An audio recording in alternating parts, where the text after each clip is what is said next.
This is a podcast by The Straits Times.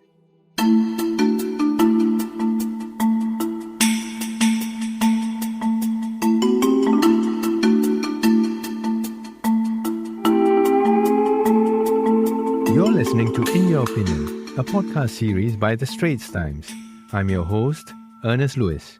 1,000 youth participants were surveyed in a new poll on housing done by the National Youth Council, and it was released on January 17, 2023. More details of the poll can be found on the Utopia website. In our previous episode, we spoke with two single, unattached youth at different stages in their lives about their thoughts, hopes, and concerns about housing options in Singapore.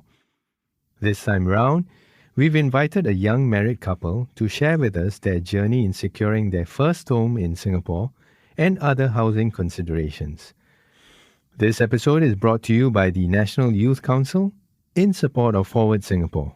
So welcome to the show, Peirong and Leon. Glad to have you on our show. Hello. Glad to be here. So, Peirong, I understand you managed to secure your BTO flat in 2021. Which area was this? Yeah, this is in the Kallang Whampoa area. Right, and you still managed to get this area. Were you surprised? Yeah, we were really surprised, but we found ourselves to be very fortunate and lucky. It's central. It's very central.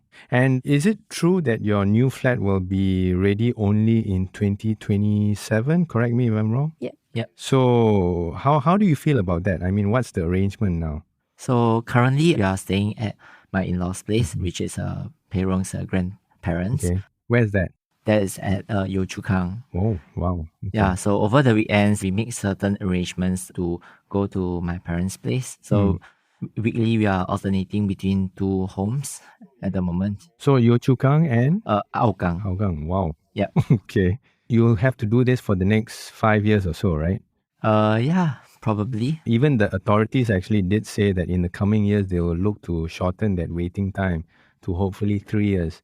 So, but obviously it doesn't apply for you all in a way. Well, I wish we would be superbly grateful if they could accelerate so that they shorten our waiting time as well, because I think these number of years till 2027 is really very long, and we don't know what will happen during this whole period. So that's why there's quite a bit of uncertainty here.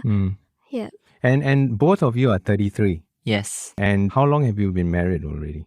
A year, a little over a year. Okay, so you still got to wait till about in your late 30s, right? Before you finally get a place of your own. Family plans, does that affect you all? Very much, I would say very much. I think because you don't really have your own home, although we're very grateful to have a shelter and some place to live right now, there are lots of concerns. So one of them is space constraints. And when I talk about space, it's not just the physical space itself, but it's also sometimes mental space, your psychological space, space for working, space for resting, space for even to have your own me time, and even intimate space, I would say. Yeah, because work from home as well is a feature right now of modern life. And how big are the flats in Yio Chu Kang and Hougang where your families are? So my grandfather's place is a 4-room flat. So it's the older generation kind of 4-room flat. So it's slightly bigger than the newer ones. But it's still, because we have quite a number of people living there, it can get a little bit cramped too sometimes. And Leon's place, his has his parents and his grandmother living there as well. So in other words, it's about 3 generations staying under one roof at either homes. Yeah. So your burning concern for public housing, let me just share with you the results of the National Youth Council poll that was released on January 17, 2023, which is just a few days ago. The primary function of public housing, 83% said it was having a place to stay. Then 68% said having a safe place. And then 67% saying a place to build a family. So actually the top priority is actually just having a place to stay. Would you guys identify with any of these findings, or would you rank them differently? Well, for me, it would be, I think all 3 are equally important to me, because having a place to stay, that's important. You have a physical roof over your head. But I think it's so important that the place is psychologically safe as well, Yeah. so that you feel safe going home, so that you don't feel like I'm fearful of what's happening at home. The space, is it clean? Is it safe mentally as well? And of course, ideally, if you do want to have a family and start a family, space constraints would be one of the major factors as well. So I would say the top two first. And if we can secure that, it would mean that we can then think about having a family. Because if our basic needs are not met, it would be difficult to think about having a child or have a few more children. So the other point is also, I was quite concerned about the biological clock, Yes. biological timeline that we have as well. Because I do know of the risks of pregnancy if you're older as well. So that would be a concern. And sometimes we have to weigh between whether we have a place of our own before we can start a family, or whether we should start right now while waiting for a place. So does that mean rental? Does that mean moving out? How do we cope? I mean, these are real concerns. Okay. Were there Leon, I wanted to ask you, were there any of these options on the table for you? I mean, with Peirong as well. Did you think of a rental? I don't know, maybe even in the resale market, or was affordability out of the question in that area?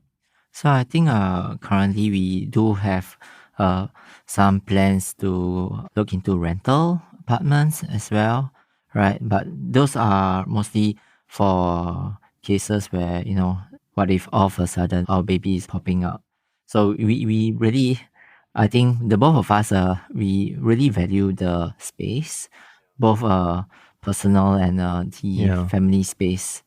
You see, and also we have our own way of intending to upbring our own children. So, of course, the natural thing to do is to look for a separate space, home, right, to be able to bring up our children in a proper manner. Now, of course, you can still depend on your in-laws to help, but sometimes, it becomes question of managing all these dynamics. Especially when you're in the same house. They have their own style of parenting. You might have your own style or your own concept of parenting. I mean, probably that's why Peirong is concerned about the mental space, the me space, and all that, right? Yeah, absolutely. And it's interesting that you pointed that out, because I only just had this conversation with a couple friend, and they have a baby and they're living in their parents' place too. I think the space wasn't an issue, but what they pointed out that was a challenge was managing that different philosophies in parenting. Yeah. And they often had to weigh between maintaining the relationship with their parents and in-laws versus how they want their child to be brought up. And that could mean quite a lot going on for them. Yeah, so that was something interesting that we talked about only quite recently. Yeah. Find us on Apple, Spotify, Google Podcasts, or via the Google Voice Assistant and Amazon Alexa-enabled devices. And now back to our podcast episode. Back to my conversation with a young Singaporean couple, Peirong, and her husband, Leon Lee, as they tell us more about their housing concerns and experience in Singapore. This episode is brought to you by National Youth Council in support of Forward Singapore. Peirong, Leon, I just want to bring back some highlights from the National Youth Council poll, which was recently released. In there, one of the questions was, what forms of support are most important when purchasing public housing? So the top line answer was 52% basically wanted low monthly payments. That's number one. Then slightly below, 51% actually wanted larger housing grants. And then 40% wanted an assurance of getting a BTO flat. Do you agree? What's your view? Or do you have a different order? Peirong first. I would say securing a BTO flat, followed by low monthly payments, and then larger housing grants. Yep, larger housing grants. And I guess that explains it, because you guys have been working already for about 6-7 years. Affordability is not really the top thing, or do you think that is a problem and that's something that we still have to address? I would say one of the things that perhaps can be considered is housing grants for people with slightly higher income too. Because if you compare the cost of living and what we are earning now versus how much we're paying for a flat, I think something can be adjusted there. Because for people who are getting married older, for instance, and who already are holding jobs for a number of years, they might not be eligible for some of these housing grants. How worried were you guys when it came to calculating for your first BTO? So I think what we did initially was we did research through using financial simulations, and we find that actually purchasing a BTO upfront is a much wiser choice, right?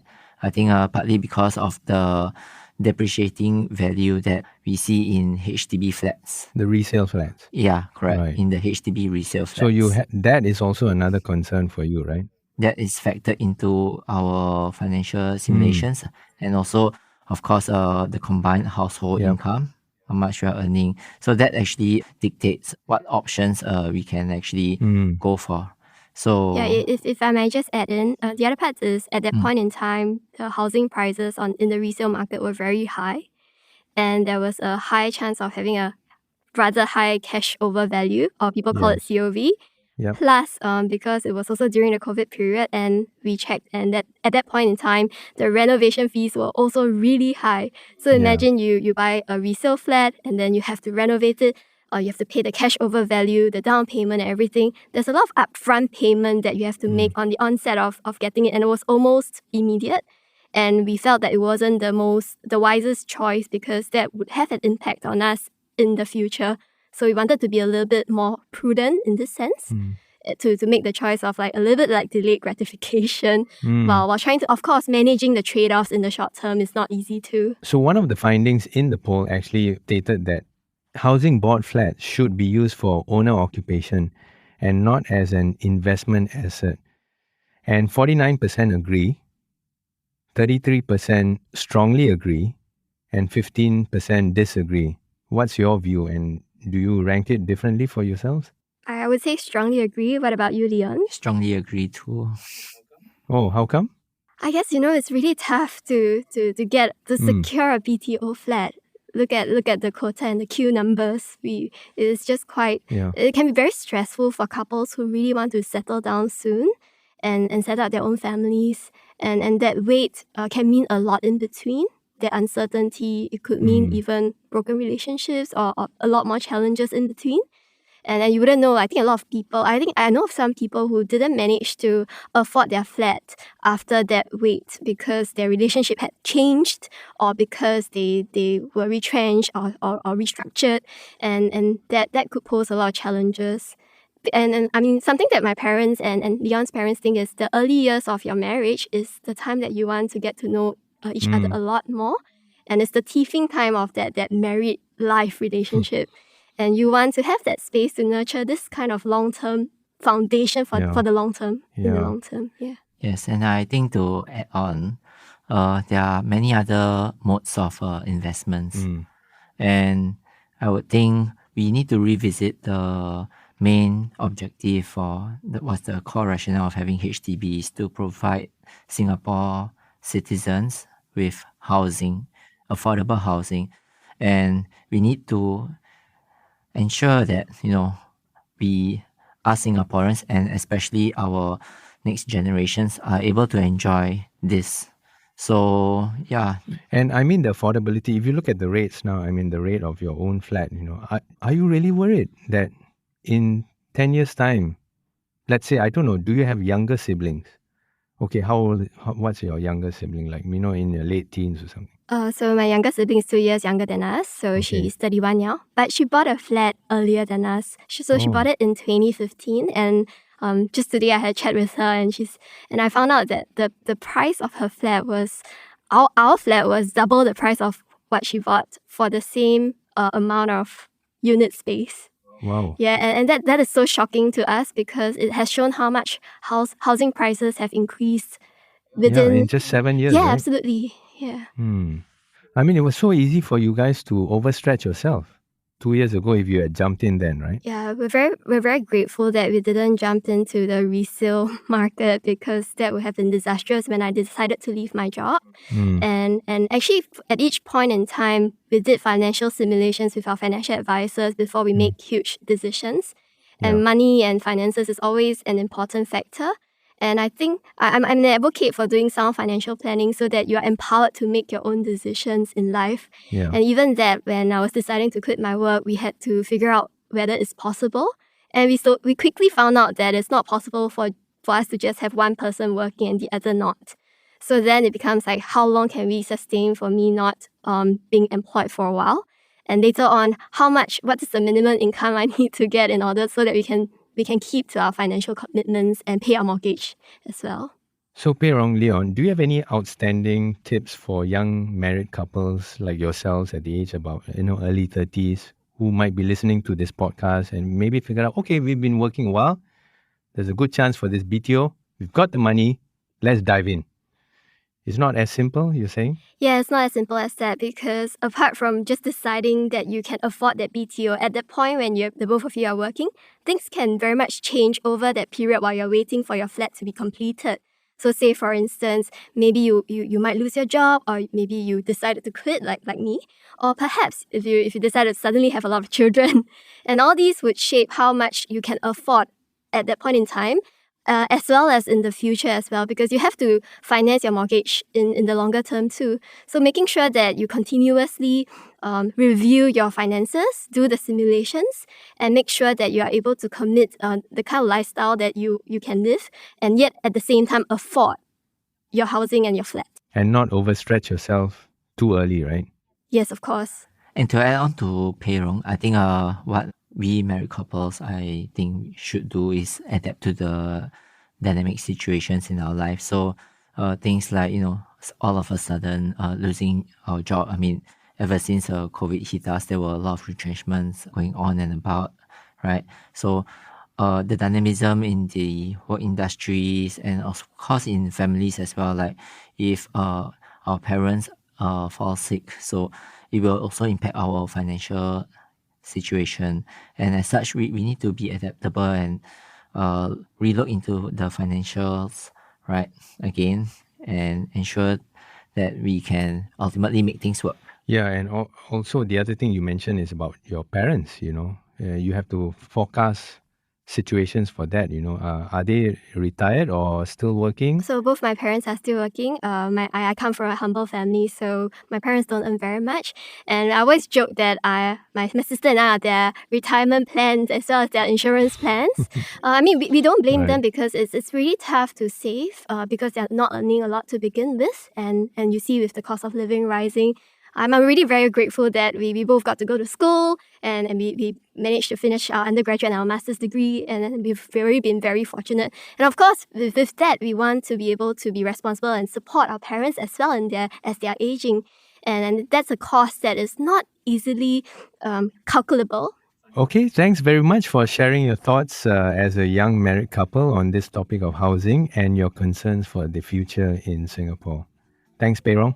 Thank you very much. And good to have you, Leon, for sharing your insights and thoughts as well. Thank you very much.